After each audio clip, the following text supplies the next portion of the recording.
I came out of big business, and I had a propensity to study organization, and especially business organization. Now in business, in theory, you have clearly defined goals. They're measurable, they should be achievable, and they're reasonable. And that's not something that we necessarily find in government. If we have it, good, we'll have a better running government, but if we don't have it, we'll have a very poorly run government. And the California system, where every governor comes in and appoints heads of numerous agencies, those agencies can suffer if those appointments aren't very good. One of the worst that I've seen, in my opinion, would be the appointment of Gretchen Luther by Schwarzenegger to head up Cal Recycle, or at that time it was the Department of Conservation.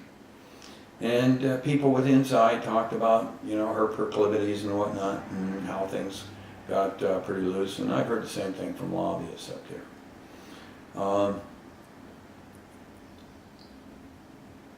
We need people who are qualified. We need people who know what leadership is and have demonstrated leadership. I was once asked by the governor's representative, what do we need in the program? I said, you need a house cleaning. And that goes to the start. Now, what did we see this month? We saw that the assistant director for recycling that was appointed by Governor Brown is already leaving to go someplace else. It's this type of situation that creates a culture within these organizations. And the people who are within the organization see themselves as like the owner of the house. And the people that are appointed to come in and be their bosses, they're like the renters. They know they'll come and they'll go. They know they might be smart, they know they might not. They know they might be intelligent, they know they might not. But they have no control over that.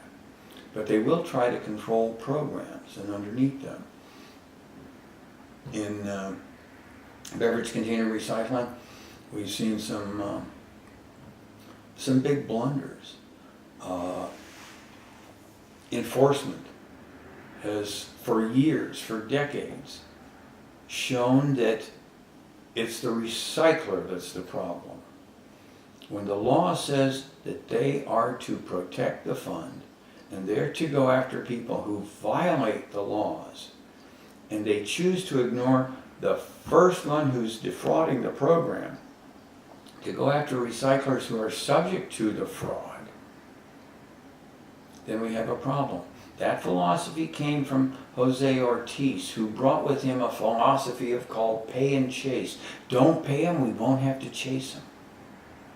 Don't pay them, they may go out of business and we won't even have to adjudicate them.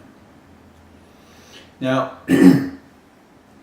I've talked about him in another story, coming back to the newest director, Nottbauer, who's already gone. I had a situation, I wasn't hired by the recycler to get involved, a Latino, but they had been denied payment on their material. About $3,000, little father and son business in Covina. And some auditors, and I use that term loosely, said that they had some violations within the material and gave them specific instructions to ship it without creating paperwork on it. A violation of the law. They instructed the recycler to violate the law. And then they went over to the processor and they told the processor, ignore the law.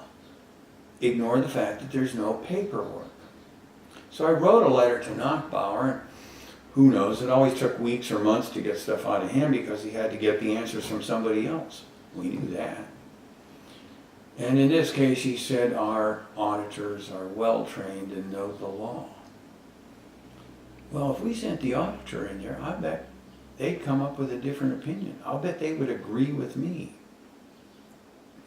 So, my point is, you must constantly keep vigilant over the people who regulate you. We have no customer service system. You've got to create it. In a business, if you've got customer service and you've got a bad employee, you hear about it. You can correct them, fix them, redirect them, make them useful, productive. But not in government. They just stay around and go higher up in power. And that's why California is going to stay a second-rate state until we address that system. It's an organizational problem. We need organizational people here. We need to understand the basic functions of an organization. And I go to Lencioni, 5 dysfunctions of a team. The bottom of the pyramid is trust. And in this case, this department has proven we can't trust them. They will come after recyclers for minor paperwork violations which have no bearing and no effect on the fund. Yet, the leadership of CalRecycle has all told me the same thing. Ortiz, Bauer, Smithline, they've all said the same thing. We're going to follow the law. Well, I might like to direct them to the law that says that they are to assist recyclers. And they've completely failed in that. They can't demonstrate anywhere that they've assisted them. Anything that they do creates burden and inflicts punishment. And it's intended to be that way. We have a choice. Is this what we want for our public service to assist us in our lives and make our living experience here in California a satisfactory one? I don't think so. It needs to be changed. I'll leave you with that. Thank you.